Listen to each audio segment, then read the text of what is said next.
All right, we're in the interview portion of today's show, joined by noted Chicago athlete Steve Wilkos. Steve, how you doing today?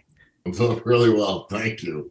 Now, I said noted Chicago athlete, so we usually have like Chris Bryant, Brian Urlacher, blah, blah, blah, blah, blah on the show. So you're kind of like breaking the ice going into different realms of Chicago personas, Chicago celebrities. So thank you for hopping on. You are now in the 14th season of the Steve Wilkos show.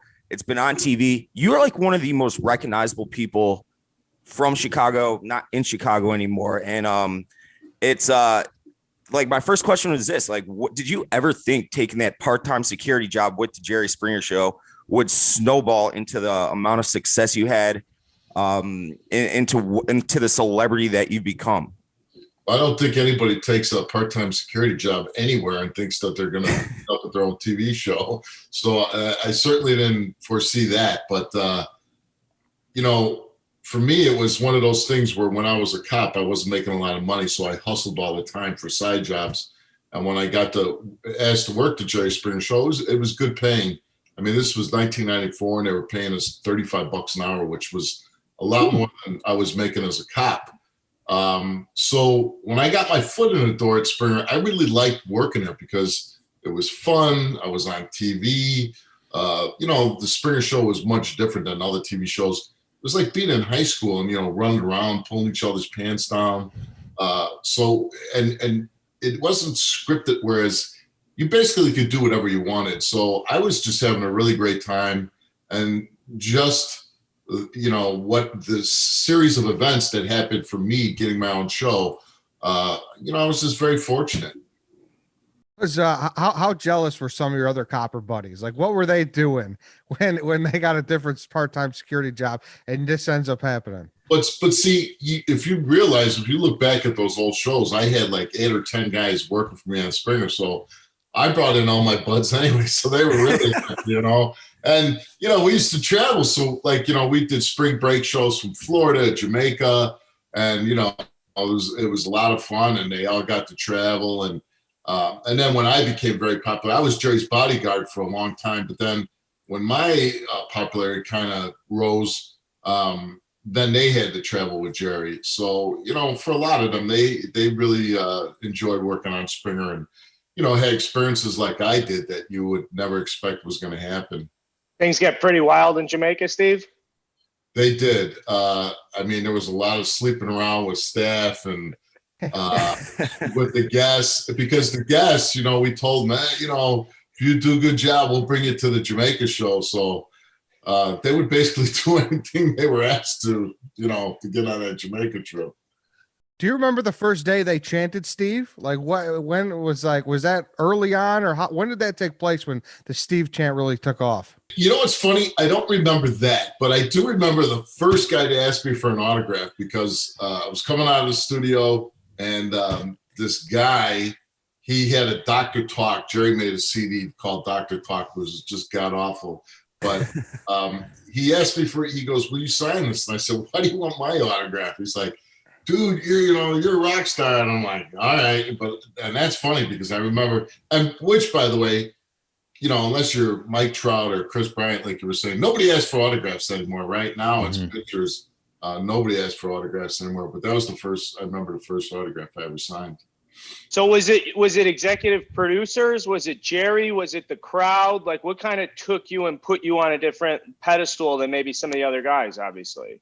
Well, I think it was the crowd. A lot of people try to take credit for my success on the show, but, when I was started on the show, and I had to start when the show changed the format where I'm breaking up fights, Jerry one time walked over me. I don't even think Jerry knew who I was. And he was like, who are you? And he put the mic on. I'm like, I'm Steve. I'm one of the security guys.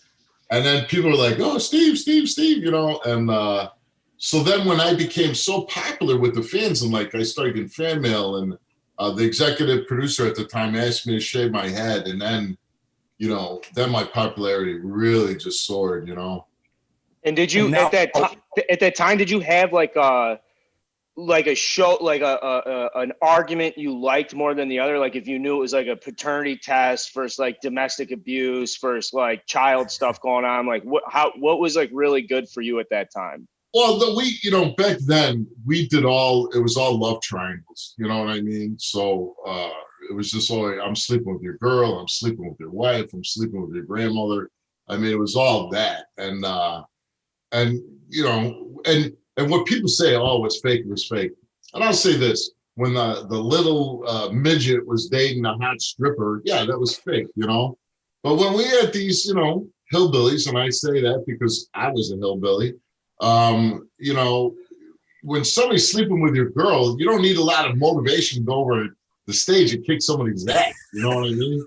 So, and the guy's flirting in their face is like, yeah, I think your wife, So, there wasn't a lot of you didn't need to motivate these people too much to scrap it up. Did you ever have any like guest on the show where you're like, man, this guy sucks. I'm going to take my time getting up there, break up that fight. I'm going to let him eat a few punches. Oh, that happened all the time. that happened all the time. And then there was one time this guy came on. He's like, Steve's nothing. He's weak. He's soft, So during the fight, I was telling my security guys, I go, when the fight happens, we're going to go out and dogpile this guy. And, every guy on my security staff was 250 plus, Yeah. So we got this guy on the ground and I was first on him. And then like 10 other guys, like just, it must have been about a ton of pressure on this guy. And when I was under that pile, I was giving him the business too. And you found out how soft I was. Have you ever ran into any of these creatures afterwards? Like, has there ever been like a follow-up, like where you're walking on the street, like, oh, remember me, episode 32? Like even after the episode, do you ever go and like get bruised with like, hey, good show, guys? Like awesome show. Like let's go throw a few back wherever. Well, and we didn't do that very often, if ever, if I can remember. Only because the show's set up that once the show's over, we get the guests out of there and they go back to wherever they're from. But there was one guy, he sued me because I pulled his pants down on stage, right? So, it was like, and they kind of told him this was going to happen, right? So I went over, it was a big fat guy, pulled his pants down. The guy didn't have underwear on, which I didn't know, right? So then, like a year later, I'm in Houston doing like some autograph circuit thing, and he comes up, he's like, hey, Steve, And I remember the guy, I'm like, aren't you the guy that sued me? He's like, yeah, I'm like, get the hell out of here, man. So, yeah, once in a while it happened when I ran into somebody, but truthfully, that wasn't bad. It was when I was a cop and I ran into somebody that I arrested that I was a little like, oh, man, this is not good. Yeah, that's worse. So when was it like was the story go like Jerry's out on Monday so you can start hosting the show, or like, because at some point, like it goes from Steve the Bodyguard to like, Steve the host? Well, what happened was when Jerry was going on Dancing with the Stars, they didn't want to shut down production of the show because it's costly. So they came to me and said, you're going to host the shows. But, they thought Jerry would be the first one voted off. So they figured he'd miss a week. Well, he ended up being on there 5 or 6 weeks. And back then we taped 6 shows a week. So for 5 weeks, I ended up taping 30 shows. So those shows rated real well. Well, and they paid me more when I hosted the show, as compared to what. Did you know that before you started hosting, or was that a surprise? That I was going to get paid? Yeah. No, they told me I wasn't going to get anything. And I said, no, I'm not doing it then. And they were like, oh, this is a great opportunity for you. And I said, hey, man, I've heard that BS, all the time here. I go, no, that's not my job role. And if I'm going to do that, then I want to get paid more. So I had to fight for that. And so they eventually gave me extra money for hosting the show. So then the next year, Jerry's like, oh, Steve can host the show. So he, instead of come back on Monday, he'd have a long weekend, Saturday, Sunday, Monday. And when I hosted, so I was more than willing to host the shows because that was, a lot of money in my pocket. So he started taking Mondays off, and those shows always rated well. And And that's what I'm saying. Like, nobody sat down at NBC and said, hey, let's give this guy a show. No, it got thrown in their face. Hey, you got a guy that's hosting a TV show that the ratings are going up, and let's give this guy a show. So it truly was the people at home. Like, if they didn't watch the shows I hosted while Jerry was gone, it never would have went anywhere. Did Jerry think you kind of cucked him a little bit at all? He loves it because 15 years. Now I'm going to my 15th season. He gets a piece of my action, and he's been getting a piece of action for 15 years. So I think he cheers me on quite well. You still kick upstairs? The show does. Yeah. So he got a piece of the show because they gave him which listen, that's the right thing to do. I mean, if it wasn't for Jerry, I wouldn't even have a show. So. How were the crowds, Steve? Like, it was one thing. It was like, oh, Chicago, there's Harpo in the West Loop. They got Oprah, but it became a big thing when it's like Jerry's here too. Were the crowds just as crazy as the people on stage sometimes? Yeah, it's so. I remember those days. Listen, let me tell you something. My Springer days are going to be the best days of my life. Like, that was the most fun I ever had in my life.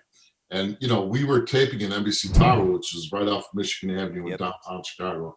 So we had tourists, when athletes came into town, they're right staying on along Michigan Avenue. So we had big stars, baseball players, everybody coming to the studio, big audiences, super energetic. And they would get crazy and they'd want to fight and they'd pick up the chairs and throw them on stage. I mean, it was a very explosive, dangerous environment, but it was very exciting. And tons of good-looking women in the audience. Now we tape in Stamford, Connecticut, and it's just not the same. It sounds like you want to come back. Yeah, when you come home. So for years that was my dream. I had dreams, really, like go to bed, dream about being back in Chicago. The problem is now when I moved out here, my children were 4 and 2, or maybe 5 and 3, whatever, and they've grown up here in Connecticut now, so this is home for them. It's not home for me, but it's home for them. And so, until my kids are totally gone, which is in 4 months now, and then I lose both of them, then I might be able to move back to Chicago. Or I have a lake house just north of Chicago, about an hour. So, I was just there last weekend, and I spent some time there. My nephews graduated high school. So, it's going to be hard to think I'm going to move back to Chicago and I'm going to be there permanently. That's not going to happen. But for the shows, it was much better. I got to clarify that. Audience wise, it was much better to be in Chicago. We had great audiences, and that's a big part of the show, great audiences. But when we moved out here, the staff is a lot better because this is where, New York or LA, that's where a lot of people, TV, are all there, and you have a big pool to draw from. Nobody's really working at TV in Chicago. It's a very small circle. So staff-wise, we're way better in Stamford, Connecticut. Audience-wise, way better in Chicago. So I assume you had no choice in that, because I remember that happened. I remember being bummed out. We lost that Jerry. Steve Harvey left a couple of years ago. It's like we have nothing left here. So that was because the recession in 2008 when it crashed. Nobody even wanted to buy TV shows because, that was one of the biggest recessions this country ever saw. So me and Jerry were in NBC Tower, and I thought something like the figure was like we were paying $40,000 a month in rent. Maury was in New York in Hotel Pennsylvania. And so we're in a studio now in Stamford that it was an old theater, and it was going into bankruptcy. NBC got a really good long-term deal. They converted to a TV studio. So by merging all 3 shows in one space, they cut the production cost of the shows tremendously. So no, I had no choice. Jerry had no choice. And Jerry, had much more pull at the time than I did because I was only in my 2nd season. So he couldn't even say no because there's no way the shows could have continued if we would have stayed where we were at. Where we had guys like Ronak on here, and we always love getting into the old days and where they would get into trouble and everything like that. Where would the Springer Show cut loose? What was the main spots? Division Street. Where were you guys at? Well, there was a couple bars, Blackie's on Grand Avenue. We used to go to. There was, I think it was McNeely's or something that was kind of under Columbus Drive. So we went to a lot of bars like that. Oh my God, my memory's just so bad. There was a. What about Richards? You ever go to Richards? No, I never even heard of it. Okay. Okay. That's over that way too. That's like a Sigs Inside kind of bar. But but I lived on Dearborn right behind Rush Street. And so for me, the Viagra Triangle. That's Viagra Triangle. Yeah, so I lived right behind it. I lived at 1122 Dearborn. And so my places were like Gibson's, Tavern on Rush. I meet Jerry there, so we would hang out in those places. And, for me, because I think when you become, let's say, famous, and when the show was the number one show in the world at the time, you want to be in areas where there's less likely to have bar fights or young guys that are going to, look to, show how tough they are. So like, when you're in those environments and you're with an older crowd, it's a little easier to get around. But I mean, as you're rising you're rising in fame, was there any points where you're like, holy shit, like I was a Marine, I was a Chicago cop, now I'm a celebrity. Did you ever carry the Jerry beads out to, Tavern on Rush or anything? And hey, because you're a recognizable guy. I mean, you got the big head, Austin Powers and everything. Was there any time where you couldn't necessarily be a normal human and you're like, holy shit, I'm famous, I'm going to use this fame to my advantage? I never had that thought process, but because listen, when you know how hard it is to to really work and really bust your ass. So being in the Marines for 6 years, I busted my ass. Being a cop, I busted my ass. Worked long hours, didn't make a lot of money. So when you become famous, you do appreciate what people are doing for you. I walk into Gibson's, I didn't have to wait for a table, and there's an hour and a half wait for a table. A lot of times people were comping meals for me, doing things like that. My eye doctor did my LASIK eye surgery for free, so, but I never, and again, fame came to me very late in life. I was probably about 34, 35 when the show really started taking it off. So I really appreciate it. And being around Jerry always kept you grounded. You see how a really professional, famous guy acts, being polite, being nice to everybody, never saying no to anybody. And then, we would go down to MTV spring breaks, you see these young up and coming performers. And, I'm talking about 20 years ago more. And they wouldn't show up for their time slot, and they're drunk and show up hungover. And, it's just really nice with Jerry because you almost had on the job training on how to be a professional and how to act and how to be, showing up on time and doing a good job. So those were all good things for me to be exposed around with Jerry, not to get a big head and not to, act like an ass. You say all that, Steve. I got to tell you, my friend, he's not most in tune with pop culture. And I was like, we're having him on the show tomorrow. Do you know who he is? Yeah, he's the guy from the Toots commercial. Oh my God. Somebody sent me a clip to it. And so I did that Toots commercial. My brother-in-law worked for the cable or whatever cable company in Chicago at the time.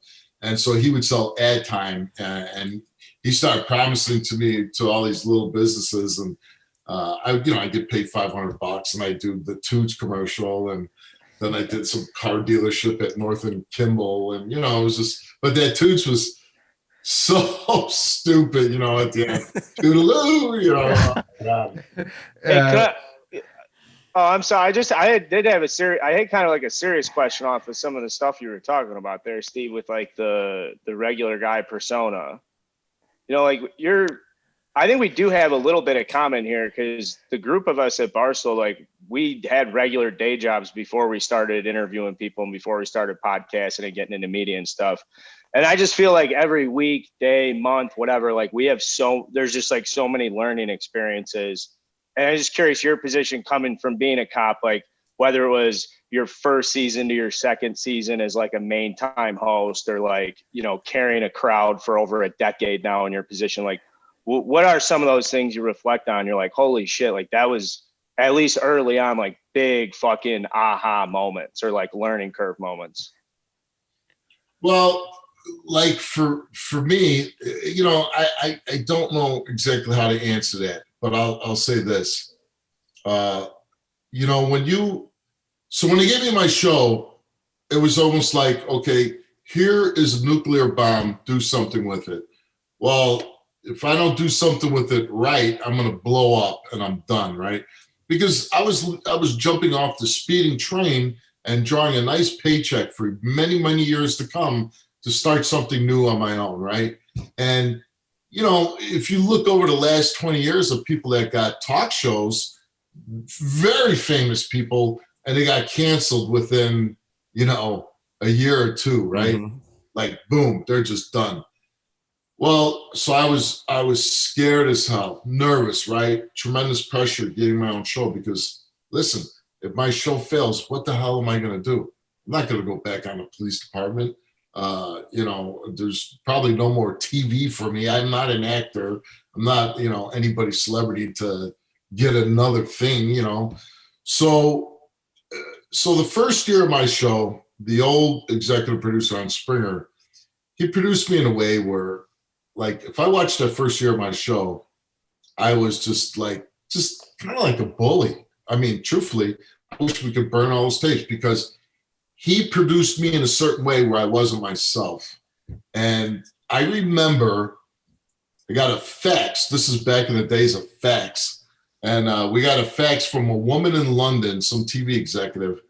And she's just basically like this thing, like she goes, Steve seems to be a bully and his favorite word seems to be bitch. And, and I don't speak like that in my own life, my own personal life.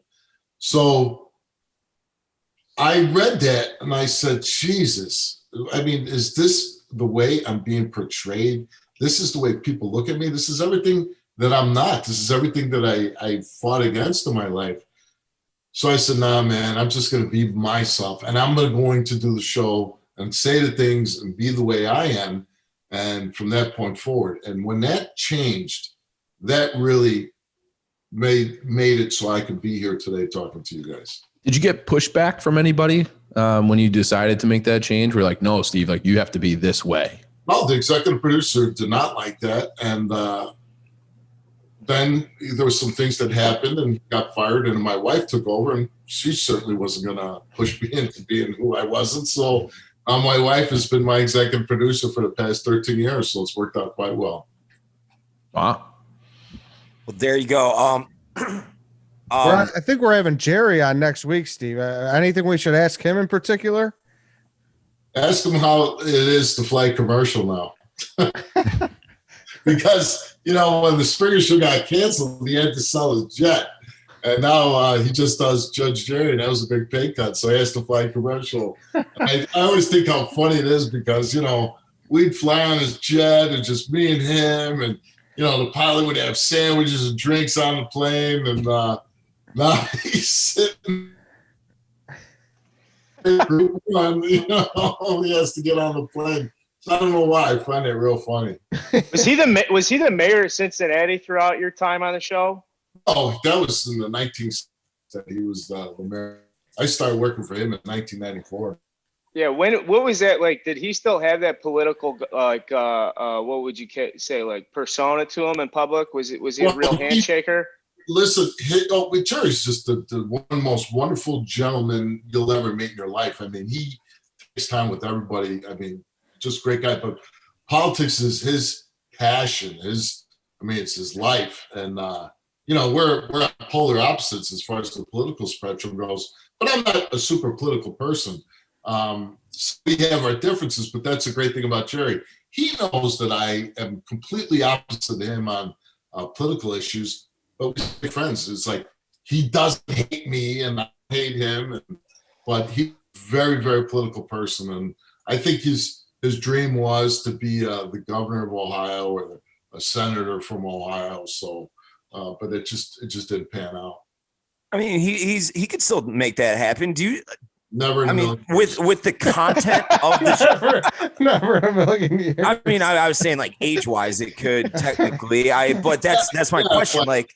but the name is so polarizing, right? You know, That's never stopped anyone before. Yeah, I know. I mean, look So at it. it's- 2 presidents ago, you were talking about The Rock running for president, Dwayne Johnson, like Matthew McConaughey, governor of Texas, like shit like that. People like those guys, right? Like, you know, does anybody not like The Rock? You know what I mean? Like, I still hear people bitching about Jerry, like, oh, he's exploiting people and all this. Well, you know, so like that's what he'd have to run up against. And whereas those guys, you know, Matthew McConaughey, which, by the way, I mean, that guy makes me puke. So, Whoa. I mean, hey, come on. You win an Oscar, and my hero is me. You know, come on, man. Who says that? You know, Jesus Christ. I'm not saying my hero's my dad or, you know, my hero's so-and-so. But, you know, it'd be like me telling you guys, oh, I'm my personal hero. I'm so great. I mean, come on. I love it. This is great. But like, What, Dave? no, Dave, I, what do you got, Dave? I was What do gonna, you no, got? I wanted. I'm gonna wind it back. Actually, change subjects completely.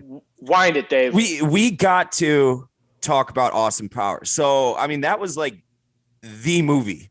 That was the movie of, you know, I think the original came out in 96 or 97 or whatever. Yeah. So I mean, it's on TV constantly to this day. How did that go? So I mean, did like producer, director, whoever just contact you guys, be like, hey, we want Scott and Dr. Evil to get into a Jerry Springer fight? Like, So I guess it was Jay Roach, who was the director. You know, they contacted the show. They're like, you know, we're going to have Dr. Evil and his son be on a Springer episode. So they flew me and Jerry out, and it was just a really cool experience for me because, you know, here I am enjoying the fruits of being on TV, which I never thought would happen in a million years. And then I'm flying out to film a blockbuster in Hollywood, right? And it was really cool because they built the entire Springer set from scratch. And, you know, we're doing the scene with Dr. Evil, Mike Myers, and Seth Green. And, you know, it was the Ku Klux Klan and fighting Dr. Evil, and they had this big fight. Well, what was really crazy was we got to hang out with, we all filmed, and we were on that movie maybe 5 minutes, but we taped like 12 hours of tape for that scene, and we taped all day long. But so we got to hang out with Mike Myers all day, and even when we went to lunch with him, he stayed in character as Dr. Evil. I mean, it was crazy. So we're sitting there eating lunch with the guy, and he was still Dr. Evil. He never broke out of character and was Mike Myers. That's crazy. Yeah, Jeez. it was pretty cool. And then for me, like when the movie came out, you know, again, you got to remember, you know, I'm a nobody from Chicago cop, and then I'm going to the movies and this big premiere, and there's my name up in the credits, and you know, I'm in the movie, even though I'm in the movie for like 35 seconds. It was just a tremendous. did you have any lines? Just like saying stop it, or you know, Yeah. Yeah. and but I still, you know, that's 23 years ago, and I'm still getting residual checks. Oh, Hey, You get back to Roscoe Village at all, Steve? Well, that's where I grew up, so Yeah. I was That's just. that's where I'm taping this interview. Your old stomping grounds. Oh yeah. So listen Yes, to sir. this. So I was home. I said last weekend, and I met a friend whose son was playing hockey by that where the Blackhawks train, right behind United Center. So I decided to drive down through my own neighborhood. But so I took Damon Avenue all the way from the United Center. And as I'm driving down the United Center, I'm passing through the old 13th district. And that was where I first started being a police officer. And I'm driving down, you know, passing Chicago, Division, North Avenue. And I was like, holy cow. Like, I saw Wicker Park. It looked like Central Park. People out there like laying on blankets. It's beautiful. And I go, man, nobody would go in Wicker Park. it was a war zone. Yeah, it was.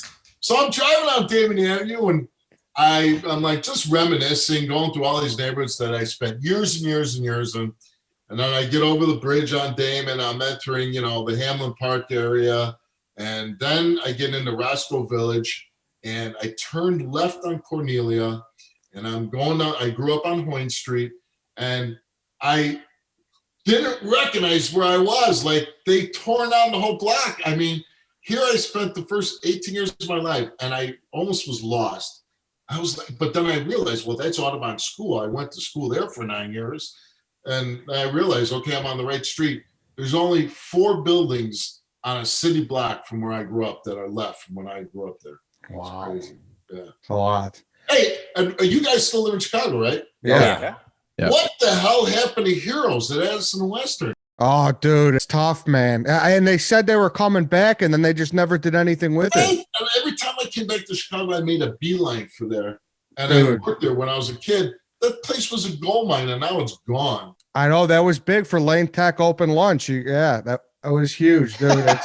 It's a shame, dude. It really is. But we're JP Graziano guys too, so we get our fix from there, obviously.